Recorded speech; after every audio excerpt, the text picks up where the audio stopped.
Hello, viewers of Cold Breath. Today I will tell you a story I encountered.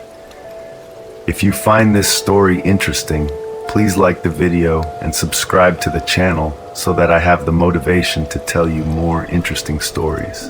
The Nowhere Motel. I decided long before I graduated high school that I wasn't going to college. School wasn't my thing. I was more than content just working whatever shitty job I could find. Work my shift, go home, and live week to week. So when I graduated, I took a job at Walmart, and I worked there until about 2 months after I turned 19. Then I got fired after I called a customer a dumbass. It wasn't a perfect look for the resume, I'll admit, so I spent another 2 months looking for a job. The job search wasn't going well, and I had to move back in with my parents. After about 3 weeks of staying there, my mom came into my room. "Hey, Jackie." "Hey, Mom. Do you remember your Uncle Wallace?" she asked with an enthusiastic grin. I had met him once at a family reunion when I was little, when my mom introduced me to him. I don't even remember him talking. All I knew about him besides that was that he was rich and distant from the family. "Barely," I replied. "Well, I just got off the phone and he told me he has a motel about an hour away from here and he needs someone to work overnight. Before you say no, he's offering to pay you $25 an hour. Not too shabby, huh? And he said he'd give you a card you could charge gas on so you wouldn't have to worry about that." I'd never worked overnight, but with the job struggles I'd take anything, and honestly, it seemed like a pretty decent deal. Not bad pay, and I didn't have to pay for gas. Mom gave me his number, but when I tried to call him the next day, he didn't answer. I received a text shortly after that said, "I prefer to do these things by text." "Okay, it's Jackie," I texted back. "I know." Mom must have already given him my number. "Well, I like to accept the job. When can you start?" "Whenever is fine." He sent an address. "Be there at 11 p.m. tomorrow. Don't be late. I don't accept tardiness." What a hard ass, I told myself. But I needed the job. The drive up there was kind of creepy. It was already dark before I started driving, and by the time I hit the woods, my nerves set in. You couldn't see anything past the beams of my headlights. Even with my brights on, it felt like I was consumed by the darkness. I was so scared of hitting a deer, and at the time, that was the biggest of my worries. My little Subaru struggled to get up the mountain. When I arrived at the motel, I couldn't help but feel how out of place both I and it felt. You drive in nothing but forest for this long and finally spot the ball of light. You'd think it was run down, but no, this place was surprisingly nice. All the lights worked, there were no spider webs anywhere. The parking lot was extremely well maintained, and the place looked freshly painted. It was just for being in the middle of the woods. It was obscene how clean the place was. I saw a man in what looked like a janitor outfit getting in a truck as I pulled in. "Ah, you're finally awake," he said in British accent, or his attempt at one. I looked towards the voice to see Philip. "Philip, you have to get the cops to the motel. There is something." He cut me off. I did, found the Wellers. It looks like they killed themselves. Both their throats were cut out. Someone shot at your car too. I got your call. So I went to the motel. I found someone's tracks, followed them, and well found you. Do you mind telling me where those bruises on your neck came from? I left town shortly after and moved down to New Mexico as far away from the woods as I could get. I still keep in touch with Philip from time to time, but since the motel closed shortly after that night, he ended up moving too. The police ruled the Wellers as a suicide. They ended up finding Sam's car crashed into a tree a couple of miles from the motel, but they never found her. It's been 6 months since I worked there, and I only choose now to share my story because I just got off the phone with my mom. When I picked up the phone, I could already tell she had been crying. She told me they had found my Uncle Wallace's remains, but the weirdest thing is he had been dead for almost 3 years. "Then who gave me the job?" I asked. She didn't answer, she just hung up. Now I'm torn, I don't know how to feel. Till all this happened, I never believed in the supernatural. But I need someone to tell me I'm not crazy, that what I think happened did. I feel like I need to go back to see the motel once again, just to convince myself I'm not crazy. But would going back make all that trauma I received come back? I just don't know what to do. He made me Jackie. He forced me to cut her throat. I stood there, my legs not letting me move. When we came to this motel all that time ago, I was struck with how evil this room felt. I learned all this spiritual bullshit because I felt it was my calling. She didn't care, she just played along because I liked it. But one day she said she could feel the evil too. So every year we come to try to purge the evil, and every year we learn new techniques just for it. It meant nothing in the end, we never did anything to hurt him. Run, Jackie, I don't know why he has an obsession for you, but you need to run and never look back. I was finally able to move. I had to leave. I ran back to the lobby. I stopped at the room Sam was staying, banging on the door and begging her to come out. When she didn't, I went back to the lobby. I just needed my keys and I took my chances with the mountain. I went into the office and Sam was standing there. She held the rifle in her hands. Sam, this might sound crazy, but there may or may not be a ghost or something like that, and I think he wants to kill or possess me, but we need to go. Sam's eyes ran with tears as she lifted the rifle at me. I'm sorry, she said through the tears. She shot the round, gazing at my arm. I dived for my keys, grabbed them, and ran for the door. She came behind me as I went for my car. She shot again, this round hitting my window. Knowing it'd be no good to go for my car, I tossed the keys back at Sam, hitting her in the face. I made a gamble and ran into the forest, thinking my chances of surviving out there were slightly better.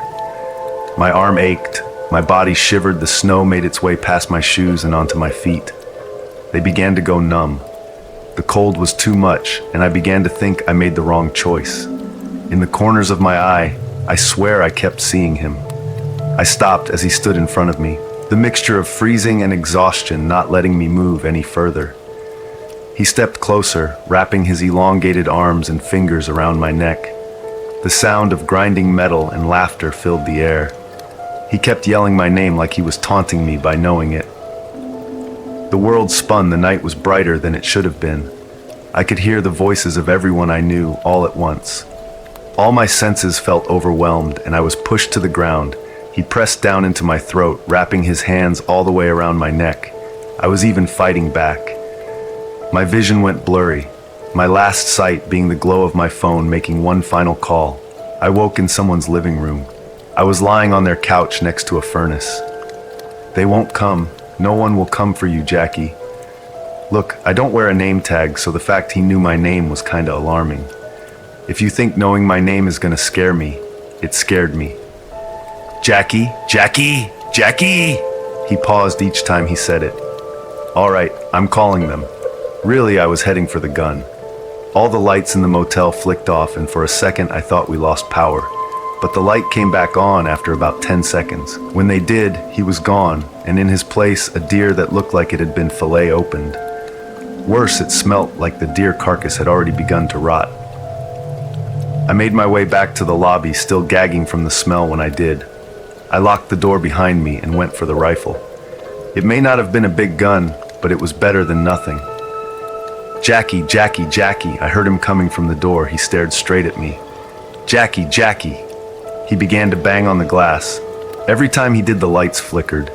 How the fuck was he doing that? Fuck it, I told myself, aiming the gun at him. Leave or I'll shoot. He didn't relent. I pointed the gun at him, getting a flashback from when I did hunter safety. Never aim at anything unless you're planning to kill it. I placed my finger on the trigger. Bang! A 22 is not very loud, so that was slightly dramatic, but I digress. He wasn't there, no blood, no person, just a window that I broke. Fuck. I knew now I should probably tell Wallace. I sent him a text explaining the situation, but the text wouldn't go through. I knew he liked to talk through text, but this seemed important, so I called. It rang for 2 rings, and then this number is no longer in service. What the hell, Sam said she talked to him earlier. I knew I needed to call the cops, even if it took them a while to get here, but all I got was beeps like it was a dead call. Shit, so I'm stuck out here with no help from a possibly crazy man. That was until I turned around to see the words, "I said no one was coming," carved into the wall. No, the door's locked. I looked to make sure. How did he? Where were the Wellers, right? Was this some type of evil spirit who wanted me? I looked over at their room. Well, if it was some evil spirit, I was no safer in here than I was out there. I stupidly left the rifle and made my way towards room 11, surprised to find the door was already cracked. I pushed it open slowly, and I saw Tucker knelt over his wife. She lay in a pool of her blood. "Philip, what are you talking about?" Philip kept talking like I hadn't interrupted him. Sergio was on the floor. He looked like something had burst from the inside of him, and his skin was inside out. He paused. "I don't know what could have done that to him. I don't know how well of a friend y'all were, but Sam said you should know." I sat there speechless, trying to wrap my head around the whole thing. Sergio was really dead. I tried to hold my tears in. "Now, if you don't mind, I think I'm gonna leave early." I hugged him on his way out, and both of us just cried. I don't know if I considered Sergio or any of them friends, but we shared in our grief for a moment. Philip left, and I stayed behind the counter. It would take a couple of hours to see the next sticky note, with only the word "soon" written on it. Sam wouldn't be at work for the next 2 weeks. When she did finally show up, you could see how sleep-deprived she was. The first thing I did was hug her. Her unbreakable exterior seemed to waver for once, and she hugged me back. That's when she asked where Sunny was. I didn't know I hadn't seen her in 2 weeks either. Sam said she must have finally been scared off, but I still don't believe that. The days went by, and soon winter would be upon a really bad blizzard came, and my little Subaru could barely make it up the mountain. I knew I wasn't going to be home on time. I was still surprised to see the Wellers' car was still parked out front of their room. Ever since that night, I dreamt of the day they'd go home. It felt like they stayed only to spite me. Sam was in the lobby waiting for me. "You're not going to try to make it down that mountain, are you?" I asked, genuinely concerned for her safety. "Oh, hell no. I already talked to the boss. He said I could take a room tonight." "Did Philip not make it tonight?" "No. He said he couldn't get his truck out of the driveway." "Well, if you need anything, I'll be down in room 8. I wouldn't mind the company if you stopped by." She smiled on her way out. It was nice to see Sam back in her spirits. She hadn't seemed like the same Sam I knew after Sergio's death, but it finally felt like Sam, the Sam I knew, was coming back. I took my jacket off and threw it in the office. The heater at the motel worked way too well, and I hadn't figured out how to turn it down. Some nights I felt like stripping, but that's beside the point. The snow came down hard that night. I had to step out every 20 minutes or so to shovel the sidewalk. It was on the 4th time that I noticed him, that man from all the time ago, the same guy who I had to call the cops on for being batshit insane. Look, I'm not a skeptic at all. I figure this dude was just insane. Since both the Wellers and Sunny knew about him, I also figured he was a regular visitor of the hotel. "Look, dude, you have to go if you don't. I'm calling the cops." That was kinda an empty threat. Even if I called the cops, they wouldn't be able to get up here for a while. I decided to feed into the delusion, but he wasn't wrong. The noises were weird, a bunch of chanting and what sounded like cans scratching together. "What the hell?" I whispered. "Every year they do this. Every year they book this same damn room, even call in advance to make sure we have it. What's so goddamn special about room 11? Right when he said that, a familiar noise rang through the air. That same grinding noise from that first night with Sergio. "That's not a goddamn elk." Philip walked off shortly after. That's when the door opened. "So you're his muse," a woman's voice said from behind me. I turned around to face her, but was met with both a woman and a man. I was grabbed and pulled into their room. I was forced into introductions. Susan and Jackson Weller were self-proclaimed exorcists. They claimed the hotel was haunted, and they came every year to keep the evil spirits at bay. I tried not to laugh until Susan said, "You've seen him, the man with long arms." She said it in the same tone as Sunny when she asked that question. "You don't have to answer. I can feel him. He wants you to follow him to this room. He's fascinated by you, and he'll hurt others to get what he wants." "All right, that's enough. You two are nuts." I got up to leave the room. "You mean to say you've never seen anything paranormal, no voices thing where they shouldn't be?" Jackson said. I was at a loss for words. It caused me to run from the room on the way out. I heard Susan say, "Well, be here when you realize the truth." I didn't leave the lobby for the rest of the night. The next night was weird when I got there. The lobby lights were off for the first time. No one was there to greet me. Philip came from the parking lot to hand me the keys. He never had them. He told me to go inside and sit down. His face was full of dread. I went in and he followed. "I wouldn't consider any of y'all my friends," he started. Ouch, hurtful man. "Sergio and Sam always said I was their friend, but I realize now all you are. I realized that when Sam called me crying shortly after I was off, she sat and cried and begged me to come to town, so I did. To Sergio's, she had called me before anyone. She was still bawling her eyes out when I got there, and she made me come inside. I really wish I didn't see any of that." "So what's your theory? Have you ever seen him?" "Seen who?" My stomach dropped as I knew exactly who she was talking about. The man, the one with the long arms. I don't know what compelled me to lie at that moment. "No," I whispered, but I know that she knew I was lying. We didn't talk about it for the rest of the night. Sunny never took her eyes off room 11. 3 more months passed. It was October now. We'd seen an influx of hunters. Staying at the hotel as it was a short drive from a well-liked hunting zone, I walked into Sam and Philip, talking about some guests as if they knew them well. "What's up with these guests?" I asked. "It's weird, every year they book a room for about 2 months, Philip said. "They always claim they're up here hunting, but rarely ever leave their room. They're a nice couple though," said Sam. "They're fucking weird. I hear them making all kinds of odd noises and rattles chants, but every time they leave, they never leave anything behind. If you ever stay at a motel, how often do you leave shit behind? I've done it every single time." Philip began ranting the most I'd ever heard him talk, and I really can't remember most of it.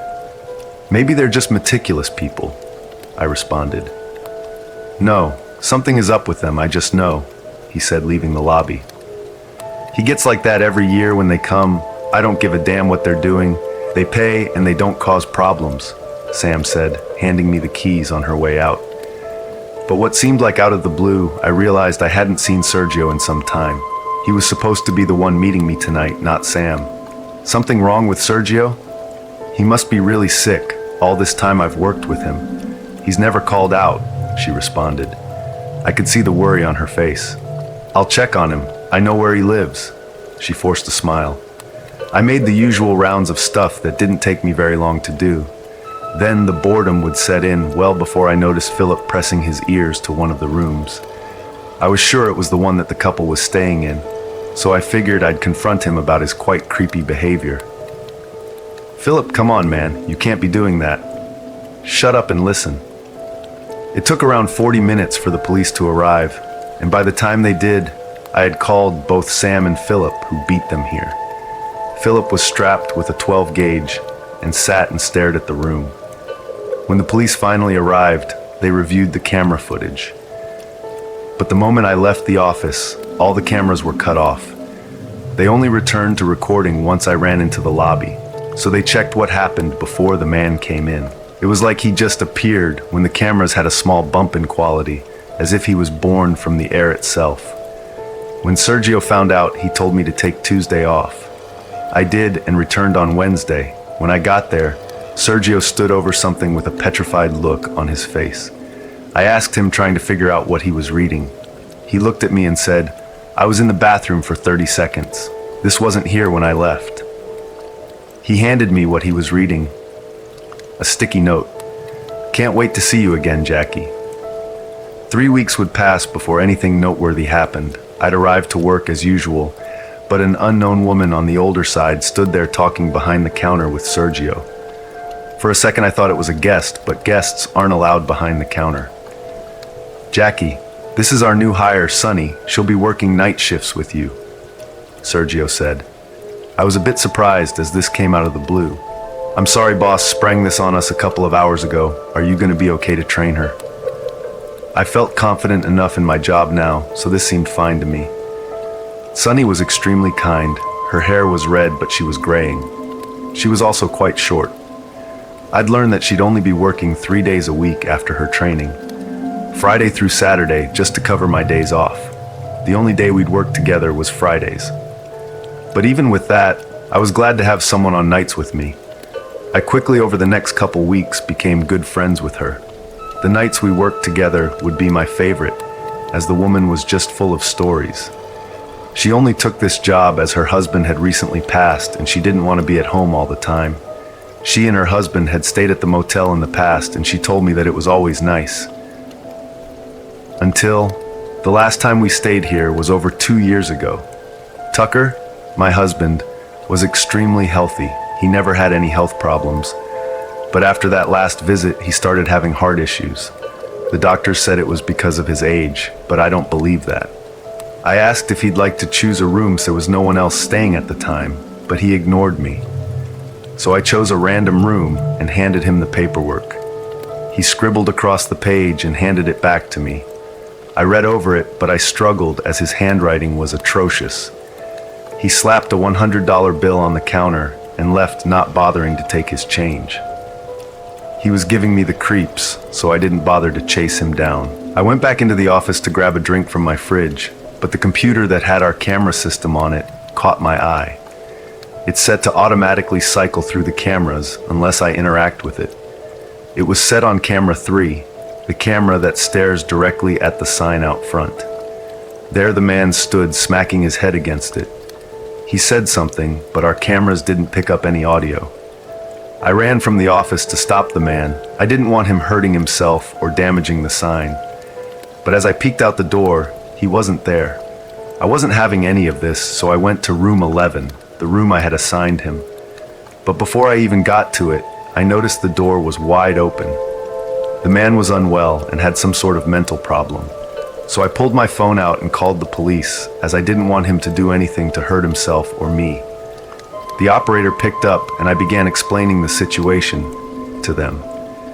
They asked me to return to the lobby and lock the door. But I went against that. I couldn't stop staring at the door and it felt like it was pulling me in. I grabbed the handle, turned it, and pulled the door open. The 911 operator was practically screaming at me. I stood right in front of the room. The lights were off, and the dim glow of the lights around the motel was the only thing lighting the room. I suddenly realized that my car was the only one in the parking lot. Did he walk here? I took a step inside, then another, then another. My heart was pounding. The door to the bathroom flew open, and the man poked his head from around the corner, his head upside down as his arm reached toward me. His arm seemed cartoonishly long and smiled wider than seemed possible. He spoke in a voice that felt like it scratched my eardrums, devilishly inhuman. "Your heartbeat sounds wonderful," he spoke, before stepping out from the corner and running at me. I bolted from the room straight to the lobby, slamming and locking it behind me, placing a chair in front of it to help keep it propped shut. I flipped around to reveal my visitor, but no one was there. I chalked it up to auditory hallucination and finished up my task. I began walking back towards the lobby.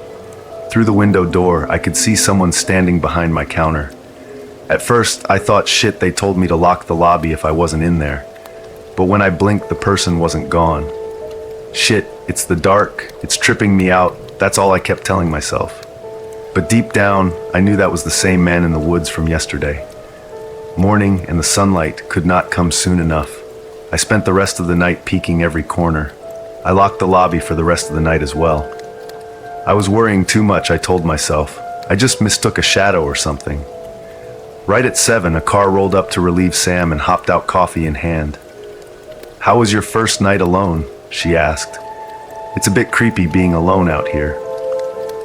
"You'll get used to it, I'm sure. Don't quit yet. I'm getting sick of training people." "Well, 2 days isn't much for training," I joked. "Well, get out of my seat." I got up and made my way towards the door. "You were joking about the place being haunted, right?" "Ain't seen no ghosts, sweetie."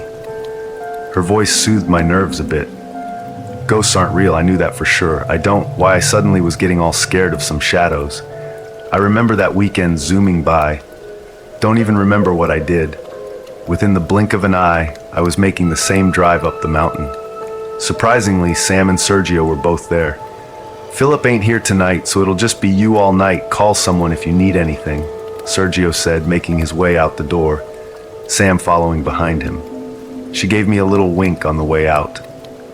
I made my normal rounds, and at 3:50 a.m., a man came into the lobby. The man looked disgruntled and extremely sleep-deprived. His shirt had small holes across it. I assumed he was homeless. Why would a homeless person be this far out in the woods? "Room," he whispered. "Would you like a single or a double?"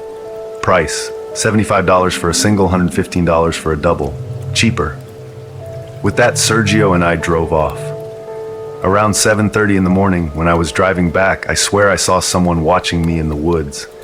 I slammed my brakes and pulled over to check on it, but there was no one there. I told myself my brain probably just mistook a bush or tree for a person.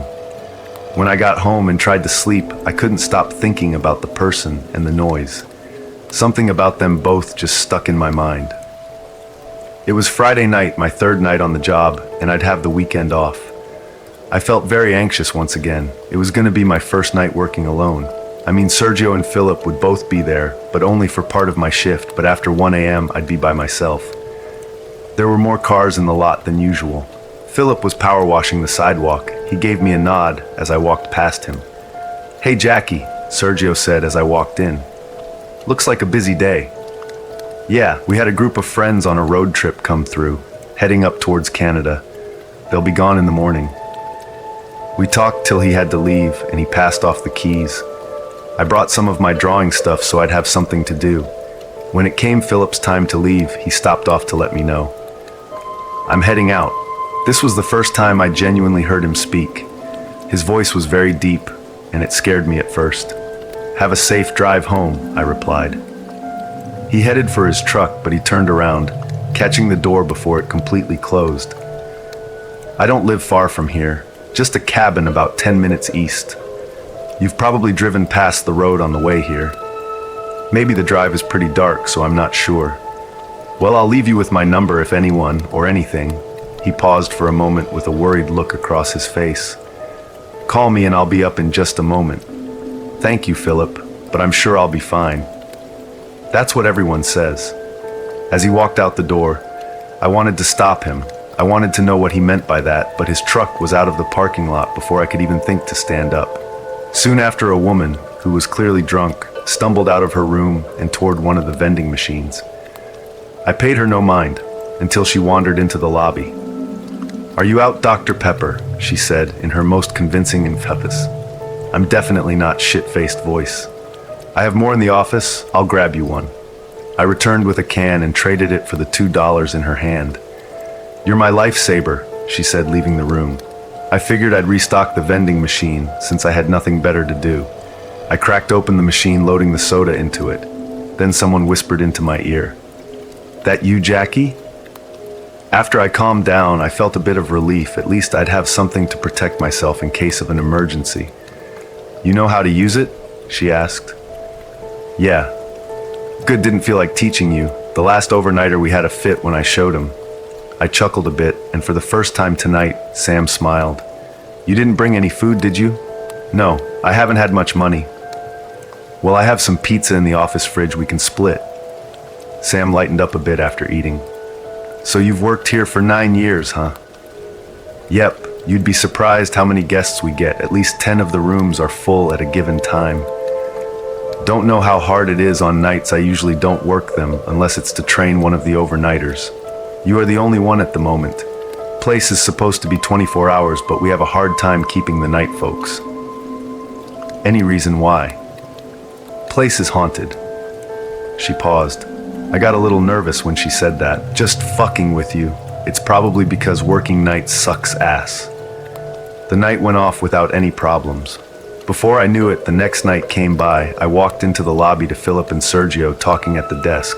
They both stopped and looked at me. Philip was freakishly tall with long black hair. He left the room after I walked in. He doesn't talk much till you get to know him, but you'll work with him more than us, so he'll warm up to you. "You're Sergio then?" "Yes, and you Jackie, I presume." I could already tell he was a much warmer person. "Well, we won't work together much, just your first half an hour of your shift. Boss only gave me and Sam a night to train you. Job's pretty easy, so you should get it all figured out if you didn't last night." Sergio was also pretty tall, not nearly as tall as Philip. He had black hair with spots of gray mixed in with it. His voice was calming, the type of stuff you'd hear from someone who makes Azamor. "Oh dang, you brought food, I made your burgers," he said, looking at the salad in my hands. "I'll just put it in the fridge for tomorrow."